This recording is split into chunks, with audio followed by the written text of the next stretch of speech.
This is a true crime podcast. It contains adult themes and content and may not be suitable for all listeners. Listener discretion is advised.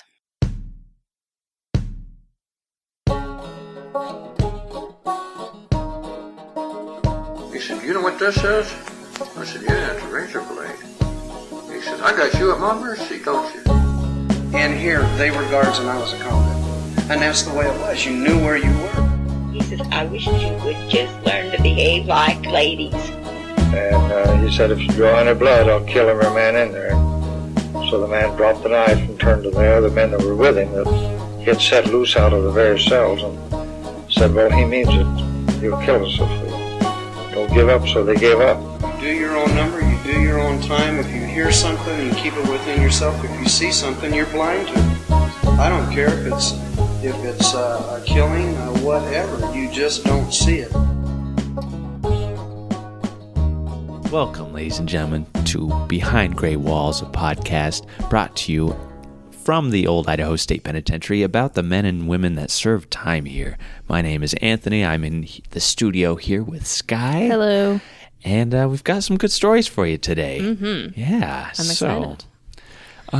Skye, what do you want to talk about? Yeah, okay. Let's talk about one of our youngest inmates and our only female inmate who is incarcerated for bigamy. Oh. Number 6626, Daisy Elizabeth Himm Parsley.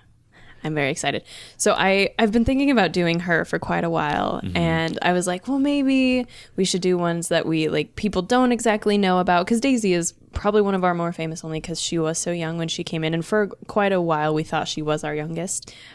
And I just couldn't decide who I wanted to do, because the more that I get into these women, the more I want to tell every single one of their stories, every single week where I'm researching. I'm like, I want to do this lady. Oh, yeah. I'm really getting to love these ladies. They're all so fascinating. So I left it up to technology, and I went to that Google number generator, and I put in 217 just to selectively random. And we have an Excel list. And so the first number that came up, I hadn't done that inmate yet, and so I was like, I can't do her. The very second number was Daisy, and so I was like, all right, I guess we're gonna do Daisy. So I don't know if it's fate, I don't know if it was if you believe in spirits, if Daisy was like, listen, I want my story to be told. Yes. I'd like to think it's that, so we'll go with that.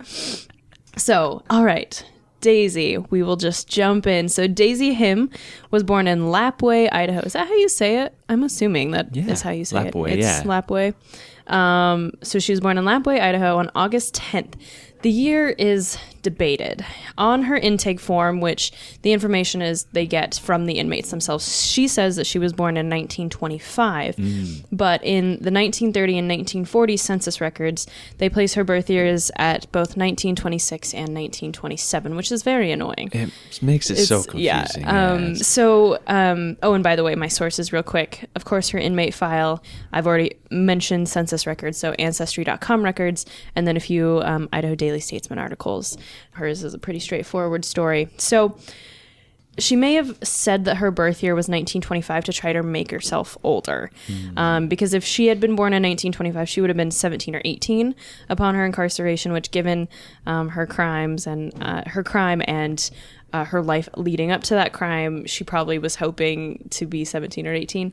Her headstone, spoiler alert, her headstone says 1926. So it's probably 1926, because her mother would have probably put the date on that, and I'll talk about that in a little bit. So that's probably the most accurate year, which would have made her 16 at the time of her incarceration.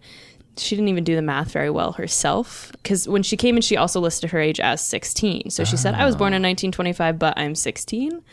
So she didn't do the math very well on that. I don't know. Sometimes those intake forms don't make sense.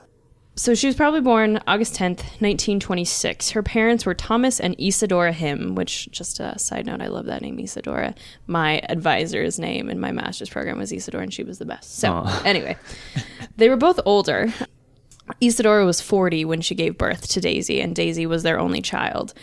Thomas had heart trouble for most of Daisy's life, and he passed away in 1938 when Daisy was about 12 years old. So After that, Isadora applies for some child welfare money, which she does get, but it's not very much money. I think she said it was like $20 or $30 a month, which it is the 1930s, but still it's not that much. So Isadora and Daisy live in northern Idaho for most of Daisy's life. Daisy grows up near Lewiston, up north, but Isadora's work as a single mother must have been very hard on her, and Daisy starts to have some behavioral problems. So according to the Nez Perce County prosecuting attorney, he says that Daisy was involved, quote, with a gang who held up service stations, etc. There's not many details on that, but that's what he says that she's doing leading up to her time in the penitentiary. So probably because of this, Daisy herself stated that she was sent to reform schools in Ventura, California and Centralia, Washington, both in the early 1940s. This is interesting though. After her incarceration, the warden wrote both of those schools to say, like, when was she here?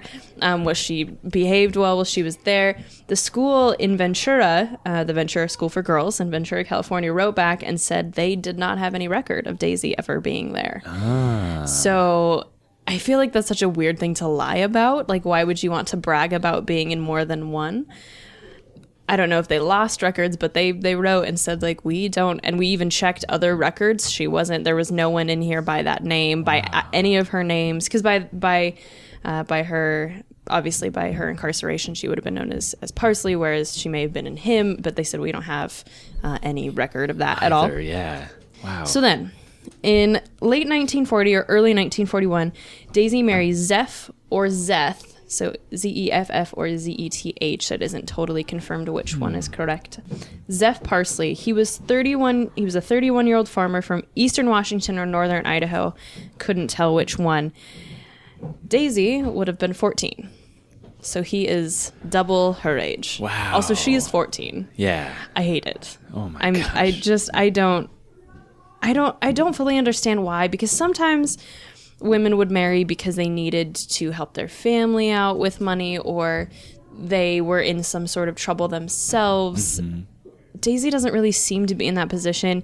Isadora probably would have been working quite a bit, but it's just her and Daisy, and so I don't fully understand why she feels this need.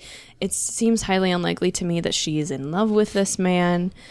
From what I can tell, according to her mother, he was not a very good guy. He didn't give her anything. So I don't fully understand the reason for this marriage, and it's just too young. It's too young. Not much is known about the marriage between Daisy and Zeff. What we do know is in October 1942, Daisy was granted a conditional I should have practiced this word before. Interlocutory. Do you know how to say that? Interlocutory. I don't know what I think that's the closest. Interlocutory. Interlocutory. Yeah. That's bad. That sounds good. Anyway. So this decree of divorce from Zeff, but basically what this decree means, this conditional say it again. Interlocutory. Yeah. Okay. Interlocutory. Basically what that means is the divorce, even though it's granted, it's not finalized for 6 months. Okay. So it's like a trial, separation almost? I think so, yeah. So basically, just like this divorce is granted, but you have to wait 6 months before you can marry anyone else before this divorce is final. You're divorced from him, but it's going to take 6 months for that to be finalized, basically. Yeah. However, 5 days after receiving this decree, Daisy marries Donald Paul Hart. He goes by Paul. She commits bigamy for the first time. 5 days. For the first time? For the first time. Whoa, where's this going? Yeah, this is not... Her story's not done yet. So the question is, did she understand the conditions of this decree? Yeah. If she did understand it, she just ignore it? Yeah. And how long had they been married at this point? Zeff and Daisy. So they got married either late 1940 or early 1941. I couldn't find an exact date. So it was about a year and a half, probably, that they'd been married. Gotcha. She's only, by the way... 15 at this point? Yeah. Wow. And not much parental supervision. Actually, she would have been 16. She was born in August, and this is October 42. Okay. So, yeah, she would have been 16. Wow. Still, 16, she's already got one divorce. Man. Okay. Different time. Yes. I think it is possible that maybe at her age she doesn't understand. I don't even know how to pronounce that word, much less know what it means. I should have looked it up. I'm very bad at this. It's very possible that at 16 she doesn't understand what this decree means, and so she is in love with Paul. I think she's much more in love with Paul than she is with Zeph. And so I think it's possible that she just loved him and she was like, oh, I got my divorce, let's get married. So only a week after Paul and Daisy get married, Paul leaves for service in the army because this is during World War II. Yeah. So after that, Daisy leaves for the Washington School for Girls. So this is the one in Centralia. She then returns to Idaho in early 1943, but Paul is still away in the army. Now, enter Carl J. Van Molken. Oh, no. If you've been to the Faces exhibit, he is in the Faces exhibit. Yeah. Now, a little bit about Carl. He was born in Minnesota in 1890, making him about 53 years old in 1943. And Daisy is 16. He is 27 years older than Daisy. He claims that he is known, actually both he and Daisy's mother claims that Carl had known Daisy and Isadora since Daisy was quite young, almost her entire life, which makes his next move even more gross and more predatory. So according to Daisy, after she returns from this reform school, he approaches her and threatens her life if she does not marry him. She writes a letter in 1943 after her incarceration. She writes a letter to the Parole and Pardon Board, and this is what she has to say about how this all went down. She says, quote, Joe Van Molken, the man who I married, is solely responsible for my being in the predicament I am now. He threatened my life and that he said he would do away with me if I refused to marry him. He also threatened me in front of my people if I failed to become his wife. Any man who would do such a thing as cut his fingers from his hand to prevent himself from being inducted into the armed forces is, in my estimation, liable to do anything. Therefore, I married him. I did not go to the police because they had sent me to the reform school and I was afraid that they would return me to that institution. But I can see now that the authorities want to help a person who is in need of it. Wow. So what she's saying is, listen, this guy is crazy. He cut off his own fingers so that he wouldn't get sent into the army. Yeah. If a man is capable of doing that, I am sure he is capable of killing me or killing people in my family if I don't do what he says. Yeah. I can't say I blame her. Yeah. And indeed, Carl is missing fingers. According to his intake papers, the 4 fingers on his left hand had been amputated down to the last joint. They're just gone. And so it makes me wonder, because there are a lot of inmates that are missing several fingers. You know, of course, a lot of them are miners and working in jobs like that, but and timber and stuff like that. But yeah, during these war periods, it makes you think. Yeah. Wow. So she marries him. Because what else is she going to do? So when Daisy and Carl marry, she signs the marriage certificate Ramona Lee Dorsey, likely understanding that if the second marriage is discovered, she is going to get in trouble. And Carl probably understood that too. Like if he had known her whole life, he knows that she's married and she's been married at least once before. And so it may have been his idea. We don't know. She doesn't talk much about the fact that she did sign it with a different name. Yeah. But this marriage is discovered. Her use of an alias doesn't matter. And so Daisy and Carl are both arrested. Daisy is charged with bigamy, while Carl is charged with aiding and abetting a person to commit bigamy. I have opinions on this, but it's fine. So she pleaded guilty, and then both Daisy and Carl have to serve a 1 to 3 year sentence and to pay a $100 fine. So Daisy enters the Idaho State Penitentiary on March 25th, 1943.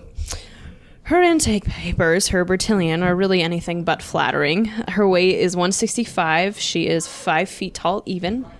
Her complexion is ruddy, and her build is chunky, which is not great.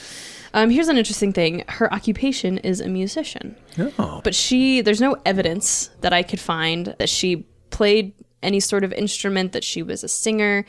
I mean, really, it's probably more possible that she was 16 and she was probably a housewife, but she didn't know what to put for that because she wasn't a student exactly. She wasn't really doing anything, so I don't know what else you're going to put. Yeah. But I couldn't find any evidence that she was involved with music at all. But that's what she says her occupation is. So it is interesting in the fact that she is one of the few women who does not put housewife down as an occupation. Yeah. But again, she is 16. So, what else are you going to put? Now, here are my favorite details of her Bertillon. She has 2 tattoos, which is incredibly rare for women general, probably until the 80s or 90s, and especially interesting on a 16-year-old girl in the 1940s. One of her tattoos is on her left forearm, almost exactly where mine is, and it says Grand Mound. Now, when I first found this, I was like, she must have had a horrible artist who, like... just misspelled like grandmother or something, like really, really bad. But the other day I was actually working on a biography for another female inmate, and she was sent to the same Washington school for girls as Daisy was. Even though Daisy's papers state that the school was in Centralia, Washington, this other paper said that the school was actually in Grand Mound, Washington. Oh. And so then the tattoo is probably a commemoration of her time at the school. Oh my gosh. Which I don't know why you would want that of all things, but I don't know. I think just like any kind of incarceration tattoo, it's just like, like I spent time here and this is a chunk of my life and this is a I mean, memory she of wasn't that. there for that long though. She went after she married Paul, which was in October 1942, and she was only there until like she married Carl in February 1943. So she would have been there for 6 months unless she had spent time there before. So that was interesting. I was so glad I finally made that connection. I've been wanting to know what that was because I remember us discussing this. Why would someone misspell grandmother? Yeah, and like into Grand Mound, like terrible. But that makes, as soon as I figured that out, because so Centralia and Grand Mound are like only miles apart. Right. So it's probably more likely that Centralia was like the larger of the cities, and so they just said, "Oh, it's in Centralia." That makes sense. So that's her first one. Her other tattoo is on the back side of her left forearm, almost again exactly where mine is. It's actually, so rather than the center like mine is, it's more on the ridge of the arm, closer to your body. And it says TP loves SL. Now, what do these initials stand for, you may ask? Your guess is as good as mine. No idea. The P could maybe stand for parsley, but the T, her name's Daisy Elizabeth, unless she had some sort of nickname, maybe with Elizabeth that had a T involved, or she had some other kind of nickname that was a T. But then what's SL? Her husbands have been Zeph Parsley, Donald Paul Hart, and Carl Van Molken. There's like no S's or L's involved. Maybe it was like another boyfriend. Yeah. But there's no idea what those stand for. So those are her 2 tattoos, which are interesting. I love finding, there's only a few ladies I found that have tattoos, and there's another one that I can't wait to get to. She also has an interesting tattoo as well. Anyway, that's her intake form. Those are her tattoos. So while Daisy is incarcerated, Isadora writes the warden at least 3 separate times to ask that Daisy be released early. And here is Isadora's account of what happened to Daisy in a letter from April 21st, 1943. Quote, I know that my daughter was tricked into this crime by a good-for-nothing fellow. He schemed for over a year or more to trick this poor girl into marrying him. He had her afraid by telling her he could cause her trouble if she did not marry him. He knew her all her life. He claimed that he was an FBD, I think is what this said. The handwriting was hard to tell. Either FBD or FBI. She just says he's an FBI. And Times, this was handwriting, I couldn't tell. Showed us a badge. So he says, like, I'm part of the FBI, shows him a badge. Oh, what? He showed me a badge down in town one day saying he was working with the FBI's, and I told him I would bet him $10 if he would come down to the 15-cent store that he had a 15-cent store badge out of the 15-cent store. All he would say was, oh, yes, I am. Whoa. So she says... He's coming to me. He's saying, I'm with the FBI. I need to marry your daughter. And she says, oh, really? I bet if I were to go down to the 15-cent store right now, I could find a badge that looks exactly like yours. And he keeps saying, I am with the FBI. So he's using this fake authority in this badge to get what he wants. Wow. Impersonating a federal agent? Wow. Listen, Carl Van Molken is a creep, and I do not like him. Yeah. His mugshot is so gross, and I don't like him. So In one of her later letters, Isadora says that Paul Hart is coming home on leave from the army and he wants to have Daisy with him to help him work his farm in Washington. She actually originally says Oregon, but later I found later documents that said that his farm is actually in Washington, which will make sense here in a few minutes. So even the warden, Sam Poach, thinks that Daisy should be paroled as soon as possible, and probably one of the few reasons is her age. She's 16. Right. I think it's clear to most people this isn't exactly her fault. You know, what else are you going to do when this 53-year-old man is flashing a badge and saying he's with the FBI and saying you have to marry me or I'll kill everyone you know?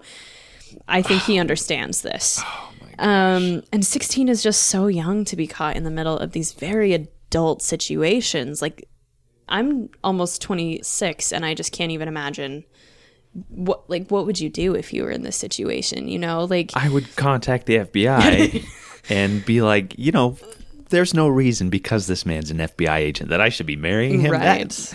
That is so many red flags. I And I don't know. understand how, if the mother knew this, See, but that's I think it's crazy. obvious that she knows he's lying. Yeah. Like, she said to him, I would bet your badge is from the 15-cent store. And he was like, no. So she kind of knows that maybe there was some sort of financial situation that where he was holding against supporting. them. Yeah. Maybe there has to be some other sort of blackmail Yeah.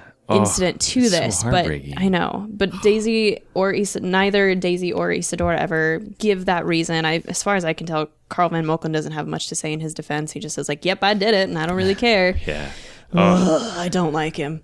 All right, so Daisy Elizabeth Himm Parsley is paroled in August 1943. But guess what? She's 17 and she makes some mistakes because she's 17. She is basically a junior in high school.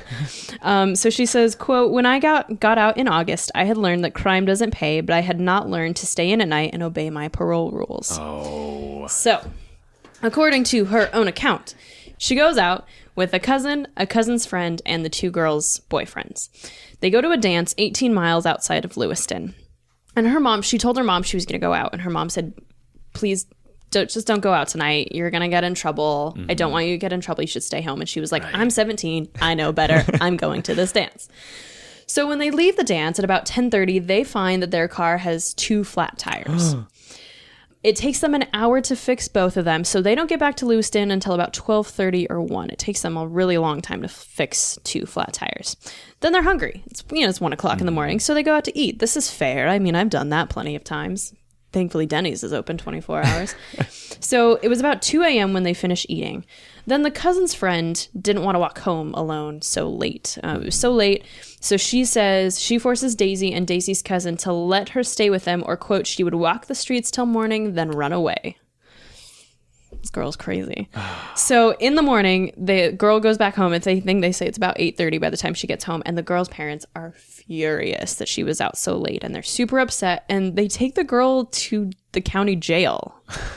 Like, that's how mad they are at her. Wow. And then this girl proceeds to blame pretty much everything on Daisy. And Daisy says, quote, because I'd been in the penitentiary, I got the blame for it, although I did break my parole by being out so late. So the thing I appreciate about Daisy is that she's willing to admit to her mistakes. Sometimes a lot of people will say, like, I didn't do anything wrong. Yeah, they're only accusing me because I'd been in the penitentiary. And she says, like, yeah, they did blame it on me because I was in the penitentiary, but I was out late. I did break my parole. So I have to appreciate that about her. Yeah. She will take the blame for that. So she's returned to the women's ward on September 1st, 1943. Now, there's some issue about Daisy's appearance when she first comes into the penitentiary. Her hair is cut pretty short. She's wearing like a button-up. She looks, to some people, especially in the 1940s, she's looking pretty masculine. Yeah. So after being returned as a parole violator, she kind of assuages those concerns.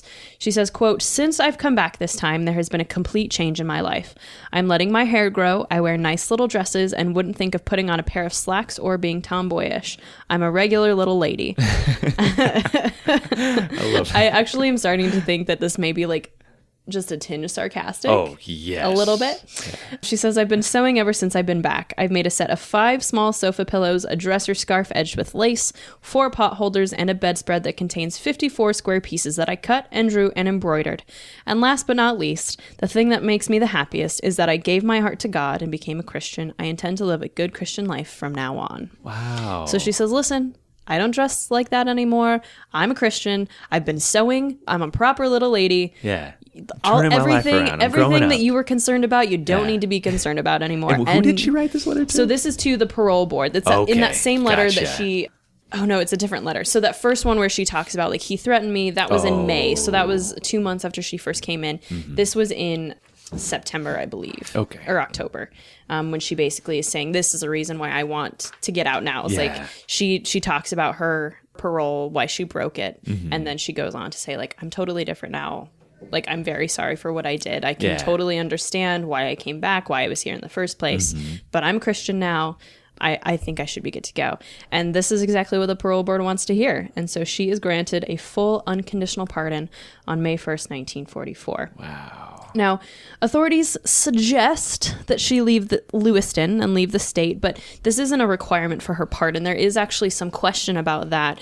I think it's someone in Washington who may have been the prosecuting attorney for Lewiston County, writes the word and says, didn't you say that she had to leave? And he says, we suggested that she leave, but this is not part of her condition.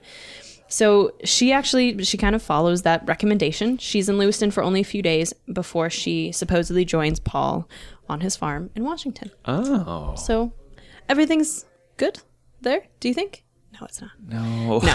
So where do records find her next? Well, they find her arrested for vagrancy in Seattle in June 1944. So this is only 3 months after she's released. She is arrested for vagrancy. Then she's arrested in San Francisco in September 1944 for violating the Dyer Act. And for those of you who don't know, a Dyer Act is where you steal a car and you transport it over state lines. So they probably stole a car either in Washington or Oregon, transported it into California. That is a federal offense. So she was sent to the California Institution for Women in, I don't know if I can pronounce this, Tehachapi, California. It's now in Corona, California. Okay. Yeah, it was in Tehachapi, but it was then moved. She's only kept in the Institution for Women for a couple years before she was held by authorities in Spokane for an investigation in 1948, and then arrested again in Spokane in June 1953 for forgery. On her FBI record, it doesn't actually say if she served any time for this or not.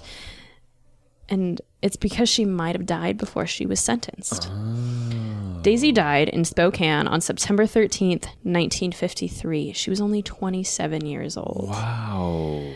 Records on Ancestry.com don't list a cause of death. And as far, I don't have any access to records that stated her cause of death. I was trying to look for Washington, like, obituaries in the newspaper. They did have the death records on the Ancestry.com, but they don't have the image. Wow. And the image is normally where they list that cause of death. Mm-hmm. They just said they gave her death date, like her parents' names, and that was it. She is buried in Fairmont Memorial Park in Spokane. She's buried under the name Daisy E. Hart, but she doesn't seem to be buried near Paul as far as I could tell. I don't know if they were still married, if she just died under that name, if they'd separated or divorced by then. I don't even know if he was involved in any of these crimes. Wow. But so she died really young. I wish I knew why. Like, that's the one thing I want to know the most. Isadore doesn't die until 2 years later. She was 70. So she would have probably been the one in charge of putting that birth date on the headstone, which is why we know it's probably 1926, because probably no one knows better than the mother. So that it makes me kind of sad. You know, like, she clearly was still sort of living this life of crime. Bigamy is such a different crime than the rest of these other ones. Vagrancy, violating the Dyer Act, forgery. Bigamy is such a rare occurrence, and for a 16-year-old, someone who clearly was, I don't want to say taken advantage of, but essentially taken advantage of. That he was this 53-year-old man who held his age, his fake FBI power over her, to make her marry him. And Daisy is one of our inmates who I think was victim of circumstance much more than an actual criminal. She did eventually turn into one, but I don't think that takes away from basically what she suffered at the hands of this creep, this 53-year-old creep who I dislike very much. Yeah. Wow. So that is our one of our youngest inmates, Daisy Elizabeth Himm Parsley, number 6626. Well, thanks, Skye. Good work. Thank you. I've been wondering about Daisy for a while, so I'm glad you kind of cleared some of that up. Yeah, and I actually missed, when I wrote her biography, I wrote it several months ago before we had access to Ancestry, and I actually totally missed that she had been brought back as a parole violator. Yeah. Oh. And so I have to go back and fix all of that. Yeah. Yeah. There's some file out there that shows her cause of death. It's just It's just that we didn't have access to it. Yeah, yeah. If anyone in Washington wants to help us out and find Daisy's death certificate with that cause of death, I mean, it has to be like an accident. Maybe it was an illness. What is it? It's 1953. A lot of those early illnesses wouldn't have played too much of a factor, I don't think. Yeah. But I just want to know so bad. She was so young, and she really kind of packed her life full. I mean, you get married at 14, you got lots of time to do stuff, I guess. Yeah. But yeah, so if anyone in Washington has access to obituaries or access to newspaper records or to that death certificate, if you guys want to email it or any information to us at behindgraywalls@gmail.com, I would give you all the credit in the world and probably send you some cookies if you're interested. I'm very good at baking, so just putting that out there. Yeah. Excellent. Anyway. Please like and follow our Facebook page, Old Idaho Penitentiary. From there, you can connect with us directly by joining the Behind Gray Walls podcast group, where you can find the mugshots of the inmates featured in today's episode, supplementary images of the penitentiary, and discussions between group members. We'd love to see you there. If you like the podcast, please consider making a donation. You can do that by going to store.history.idaho.gov/donation.aspx. Be sure to click the Behind Gray Walls podcast tab on the left side of the page. Any donation amount is appreciated and will go toward improving the quality of this podcast, enabling us to bring you the stories that we love and that we hope you love too. Anyway, Anthony, why don't you tell us what you've got today? You've got today. I have a fella named William H. Thomas. And so this research actually comes from somebody telling me about WHT carved into the side of Two House. Okay. So as you enter the prison yard, as you come to the old pen, and you look to your right, in the corner of Two House, the one closest to that door, you can see etched in the wall WHT. It's about probably 7 feet up, like third or fourth block up. It's faint, and you can only see it at, Was it a visitor who found it? No, actually. okay. So I kind of noticed it, and then Amber, our site administrator, was like, yeah, we've been trying to figure out who that is, what that is. And so I started digging, and I started going through the inmate index, and I tried to go to the scope when these buildings started construction in 1899. So I looked at like 1899 upward to about 1912 when the cell house opened up, and I came across one inmate whose initials were WHT, William Thomas. And so I just started digging on him, and I found out his job was to sharpen the equipment that they were using to make these sandstone blocks. And so I was like, of course, that makes he's sense. probably, so we'll never really know for sure because there's no documentation that he in fact did that. But that's what kind of brought this research on. So he's here. but he's the only one that you could find that had those exact initials in that time period. Yeah, okay. yeah. So, lots of digging. It's my favorite thing. Yeah, we love it. Yeah. So Thomas, he's actually born in Cornwall, England, and he's a Cornishman. And he's British. Yes, I should not do that. He's British. Comes to the United States with his brother and his mother, looking to strike a fortune in the mining industry. And he finds work in the Florida Mountain Gold Silver Mine in De La Mar, Idaho in the 1890s. And this little town, De La Mar, it's just a few miles away from Silver City. But it's founded in 1898 by this miner named Joseph Raphael De La Mar, who was born in Amsterdam in 1843. His father dies when he's 4 years old, and as a young man, he sneaks onto a boat heading to the West Indies. And he's found on the boat, and they force him to work. And so he works like through his teenage years on these ships, and finally works his way up to become a shipmaster. Sorry, this is De La Mare, right? De La Mare, Okay. yeah. I mean, just this little town itself is just fascinating to me. So at 20 years old, he becomes a shipmaster, and he works his way up. He develops all this wealth, and eventually purchases several mining claims and like whole mountainsides, including De La Mare, Idaho, which is named after him. He eventually pulls over $1 million worth of gold out of the ground in the 1890s. Oh my, just him. Well, Or like the with his people. company, Okay. yeah.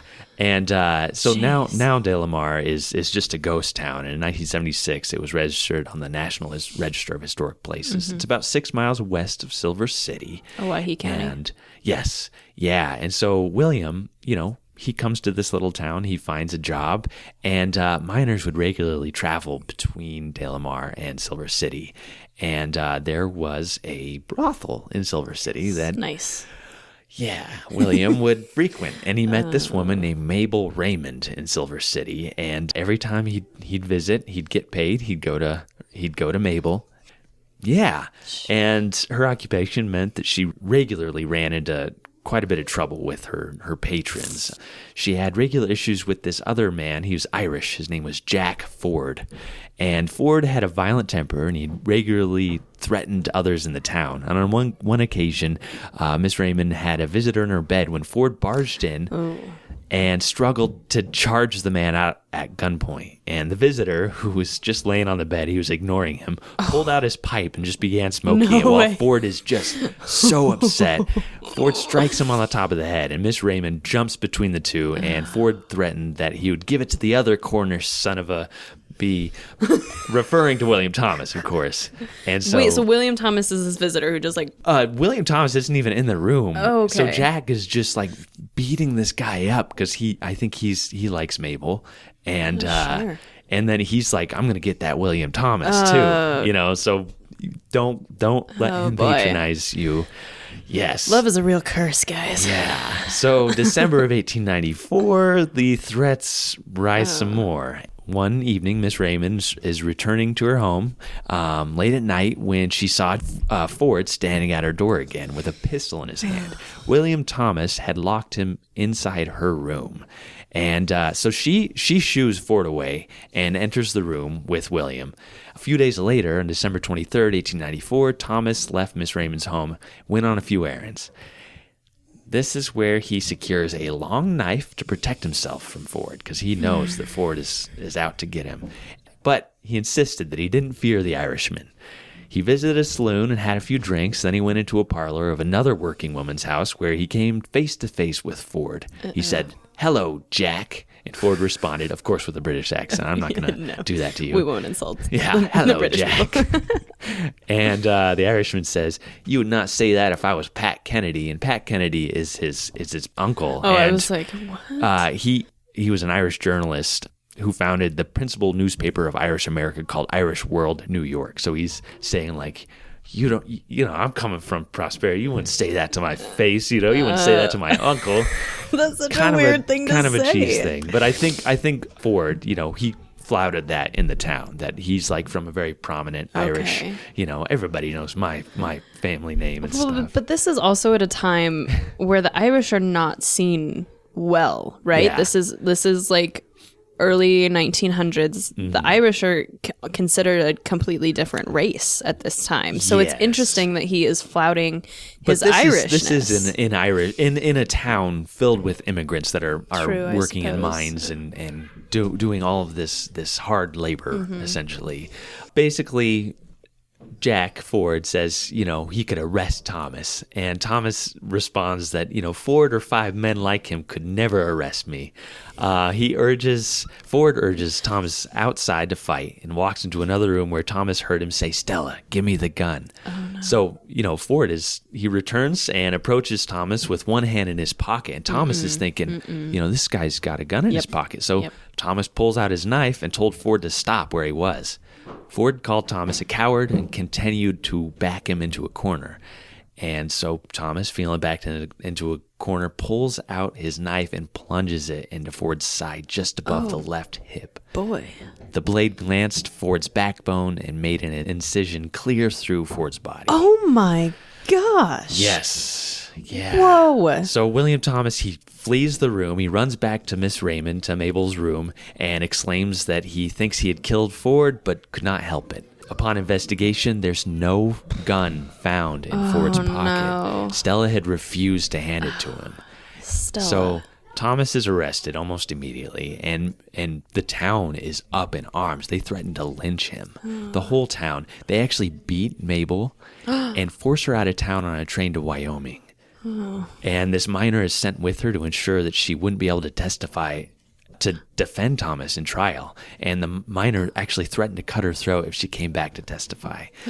So even the counsel in Thomas's defense, these are some names that you might know, William Bora and Hawley and Puckett, were threatened with personal violence. And 2 days after the affray, on Christmas Day, 1894, Jack Ford dies from these wounds. And the town is in uproar. They have to defend Thomas in his jail cell so that they don't come in and lynch him. So the town just liked Ford. Yeah. He was, because he was he doesn't seem likable to me, but was he likable? I think he was just a tough man that was from Silver City. Okay. And it's just this really small community. And so Thomas, though, was sort of an out, because he was technically from De La Mare, right? So he's kind of an outsider. Yeah, exactly. He's a visitor. All when right. he gets a paycheck, he comes to Silver City, like a lot of miners do. For Mabel. But, I got you. Yeah, but I think he's a bit of a rabble-rouser. We've got his life story coming. So at the trial, William Thomas's defense saw that the townsfolk, they wouldn't allow for a fair trial. So they call for a change of venue from Silver City to Boise, which is granted, which is That's a good thing. A good thing for his safety, yeah. And a whole party had to travel to Wyoming to bring back Mabel Raymond and to serve as a witness and to defend her, on her commute back to Boise, and defend her while she was here. And the trial actually lasts 5 days, and witnesses for the prosecution were adamantly against William Thomas, of course. And most stated that he ought to be hung. And one woman even is quoted in the newspaper saying that she would furnish the rope and help to pull it for his hanging. So, I mean, this is extreme hatred for this man. And throughout the week, there were all these close encounters in Boise between the witnesses from both sides. And one argument got so heated that there was a call for a duel in the streets. Oh, duels. Yeah. One man summed up the trial saying, "It's the Cornish against the Irish. Look out for fun." And sure enough, Boise was looking out for this fun. At the end of the trial, it took the jury 3 hours to decide which degree of murder Thomas had committed. Okay. And the final verdict is manslaughter, which held a maximum of 10 years behind walls. Okay. And that's what the judge sentences William Thomas to: 10 years of hard labor at the Idaho State Penitentiary. Thomas left the courthouse with his hat flopped on the back of his head and Miss Raymond weeping behind him. Oh, so they seem to like each other. They did. for I real. think they did kind of have a relationship. They may have been in love. Again, love is a curse. Yeah. It makes yeah. people do crazy things. Well, and he was extremely emotional. So when he arrives at the jail, he tells other prisoners that he would cut his throat from ear to ear before he would go to the penitentiary. He actually secured a razor, removed his clothes, and when another inmate in his cell stopped him from completing the mission. And he ended up raving all night long and sobbing and screaming, and he was shouting, "I would give my life for just 1 week's liberty. I'd fix some of those blank, blank, blanks, and then Godspeed, the end." So, sorry, this is like his first few days in prison. This is him in the Ada County Jail before he's even shipped to the Idaho State Penitentiary. He tries to commit suicide. He arrives at the prison on September 17th, 1895, prisoner number 448, William H. Thomas.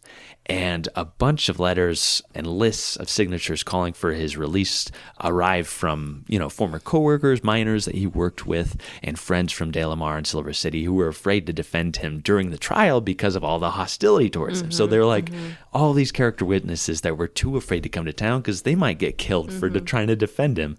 And despite this, he remains in the prison. January 7th, 1901, so this is about 6 years into his sentence, he gets into a fight with another inmate named Chester Hardesty. And Hardesty was serving time for a series of robberies in De La Mar and Silver City, and which is probably where they met and where some of their issues may have begun. Okay. But both had cuts and bruises, but Thomas got the best of Hardesty. He bit the middle finger on the left hand so hard that the prison physician had to amputate the finger at the middle joint in order to save further bad and serious effects to the said Hardesty's health and life. That's what the physician says. So, William Thomas, 6 years into his sentence, he could have gotten out like that year. Oh my gosh. He loses all of his good time. He bit off a person's finger. Yes. Yeah.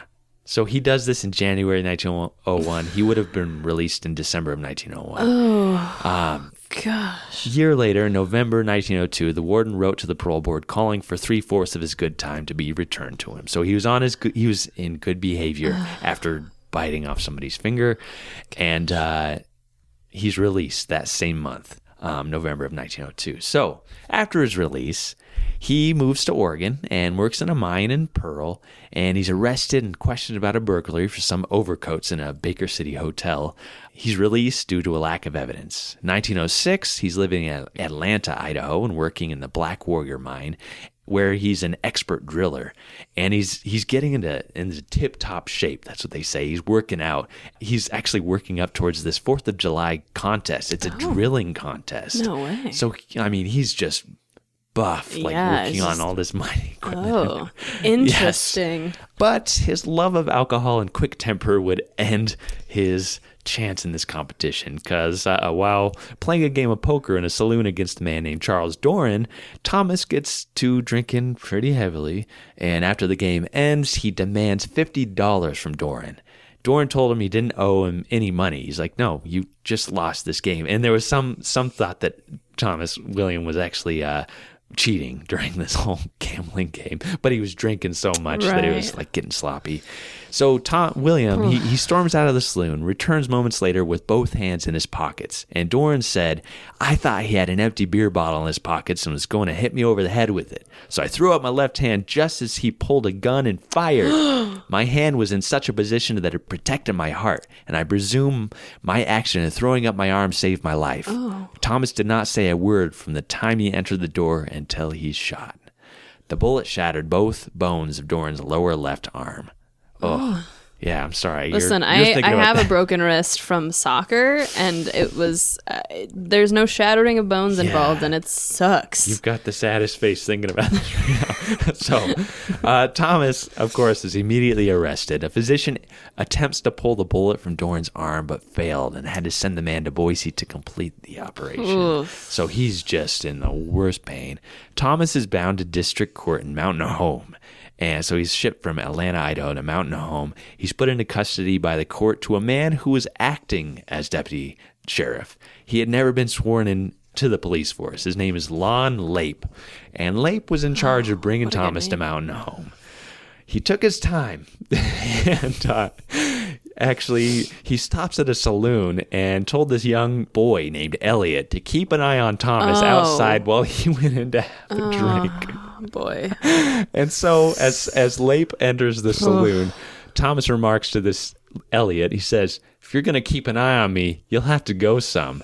And right after he says that, he just darts off into the brush. And Elliot is just like, how old is he? Do you know? It didn't say. I think he was a teenager, though. I think he was like 16 or 17. Gosh. And so he tells Lape what happened, and Lape runs off. But listen, Sheriff, don't go get a drink when you're transporting. Sheriff. Exactly. It doesn't matter if he's acting or if he's elected or whatever, however he became sheriff. Yes. Yeah. You don't leave anything in the possession of a teenager. It will get lost, especially if it's a criminal that you're supposed to be transporting. Don't do it. And, maybe don't drink on the job. Like, I didn't understand that aspect of it. There are many reasons why this is a bad idea. Here, hang outside while I have a drink before I transport this, clearly armed and dangerous man who's buff and ripped from getting ready for this drilling competition. Yeah, I'll just leave him outside. I wish we had a picture of him just in his buffness. He is a good looking man. Yes. So A $75 reward is out for his capture, and authorities are tipped off that Thomas is heading towards Boise.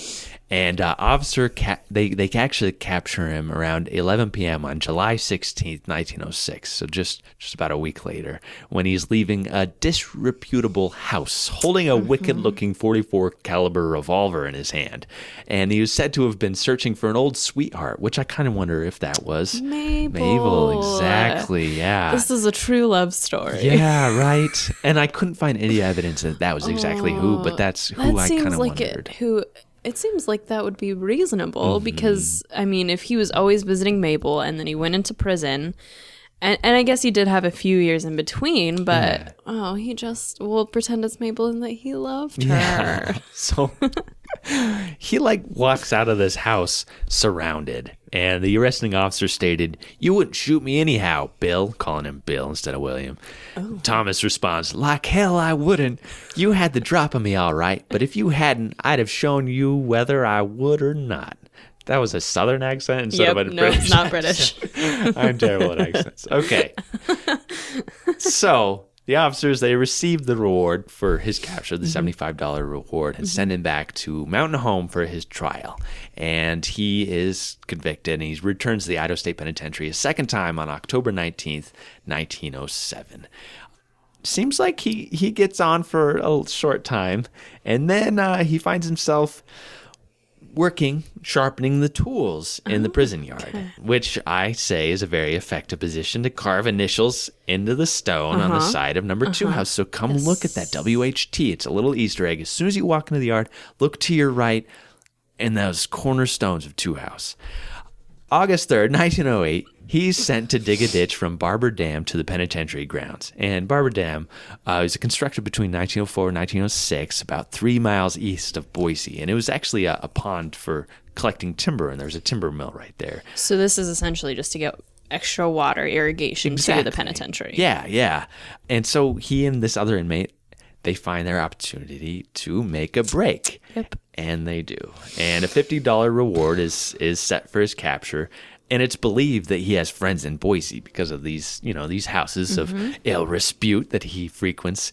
So the warden actually raises his reward to $150, hoping that his friends aren't that good of friends. Yeah. That they'll be like, oh, $150, yeah, Thomas, you can go back to the... Yeah, but nothing. So this... loyal friends. Yeah, this is 1908. Finally...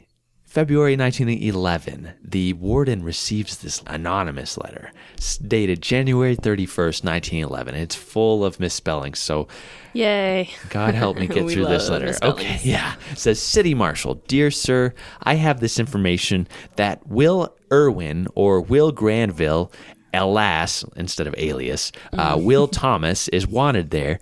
If so, I can tell you where he is or was 3 days ago. He is at Yeller, Colorado, working at a mine called The Chance. If you want him very bad, the sheriff in Creed knows him. I heard yesterday that this man was going to leave there, so you will have to hurry. He told a friend of mine, for God's sake, not to tell anyone in Idaho that he was there. He has done me enough dirt. I hope he will be punished for what he has done in the past, and that will suffice me. From a friend. So Thomas had let slip that he was an escaped convict, and the warden contacts the sheriff of Creed, Colorado via Western Union Telegraph, and the sheriff responds, yep, just arrested him. He's in our jail here. And so they send a traveling guard who brings William Thomas from Colorado back to Boise to serve out the rest of his sentence. A month later, a woman writes in calling for a divorce from William Thomas. Her name is Serena Thomas, and she met William in Denver, Colorado, and he didn't mention anything about his past or that he was an escaped convict before they were married. It wasn't until he was arrested when she found out, and that's when Thomas actually writes a letter while in jail acknowledging the truth to her. He says, I shot a gambler back there, and I was sent to prison for 12 years. I was only there 5 or 6 months when I got away. It was not my fault I ran away. I killed a man back there in 1894. He was a good fellow, but he tried to get me. Miss Thomas asked for an annulment and stated that Thomas frequently fell into bursts of anger in which he would say that he would someday go to prison. She thought it was a threat against her, not realizing that, oh my gosh, we found out that he's an escaped convict. Okay. And so, yeah, that's granted against him. So he, spends the next couple of years behind bars without much issue, actually. He didn't have any write-ups or anything like that. He applies for a parole in 1913, which, despite his past, is given to him. And it's a conditional pardon on October 1st, 1913. The condition being that he abstained from the use of intoxicating liquors, because that seems to be his big drawback, which... our prisons currently are filled with people who have similar issues. And he did not stay out of the news for long. October 19th, didn't he? 1913, the Idaho Statesman ran a story. Think missing woman has eloped. Husband and police now believe she left with ex-convict. Was friendly to him. So... former inmate, her name was Josie Kensler, who we will get to in the very last episode. No, I thought we were doing Lida last. Are we doing Lida last? I think we've already talked about Josie. Good, we have talked about Josie. I think it's episode 2, actually. You're right. Well, so episode 3 back, if you count the history one. That's right. Okay. So go back to Josie Kensler's episode. We love Josie. This is the William Thomas that she eventually marries and falls in love with after a little bit of contention. And she had married a man named Ketchum, who she said was abusive towards her. Who also, if you remember, was accused of beating and almost killing her son. Yes. Yeah, absolutely. So, actually, when they get divorced, I love the quote from Mr. Ketchum saying, "Mr. Judge, Mr. McCarthy, from the bottom of my heart, I wish to thank you for granting my wife that divorce." So, yeah. she actually marries William Thomas after changing her name to Joan Kensler. They just have William Edward Thomas, born August 1st, 1914. And then 5 years later, William Thomas would die as the Spanish influenza would come and contact the whole world and kill millions and millions. And yeah. Do we know where he's buried? Probably in Salt Lake? I believe it's in Salt Lake. And I did not know the end of his story originally when I wrote this about a year ago. I actually pulled this from Paula Huff Bryant's book about Josie, the manuscript that we have. Which I used extensively in my episode on Josie as well. Fantastic piece of work. It is quite good. Yeah. Well, nice job. I love having our little connecting. Yes. So here's what I find so interesting. So he's English. Americans are suckers for English accents. Let's not sit here and pretend that's not the case. Men with English accents, for some reason, get the ladies going. Second of all, he is buff. Yes. That combination is deadly. Yeah, when he's in with Josie. I'm not gonna lie. As I said in that episode, of the men that she was with, he is for sure the most attractive. And if he's buff and he's English, I get it, Josie. I get it. Yes. Because they were involved with each other while he was in prison. Yes. Yeah. Yeah. And we did not discuss that. You skipped right over that because we talked about it already. Oh, yeah. Because he was the one who came in and told, the warden struck a deal with him. This is how he gets that 3/4 good time back. Yeah. Is by going to Josie and saying, listen, you need to give a different statement that contradicts your first, and you'll be let out early. We'll release you. This is him. Yes. I love it. Oh, what a fascinating, all the way from England to some mines and all this northwest area, all these different mining towns that he visited and became a part of. And I didn't know his story, so I love that you did him. Yeah, me too. And then that WHT. Seriously. I didn't know that either. So we'll have to go when we go back. I'll have to check it out. Well, very nice work, Anthony. Ooh. Another episode in the books. Yes, great work. All right, well, this has been brought to you from the trench and the J. Curtis Earl, the Old Idaho Penitentiary. We'll be back with you again next week. Yeah, so do your own time. Do your own number. If you enjoyed Behind Gray Walls, please rate, review, and subscribe so others can find our podcast. If you're interested in more Old Idaho Penitentiary information and to see mugshots of the inmates featured in this episode, follow the Old Idaho Penitentiary on Instagram and Facebook. If you want to learn more about the Idaho State Historical Society and its other sites, follow ID State Historical Society on Instagram or visit history.idaho.gov. If you have a question or comment for the hosts, please email us at behindgraywalls@gmail.com.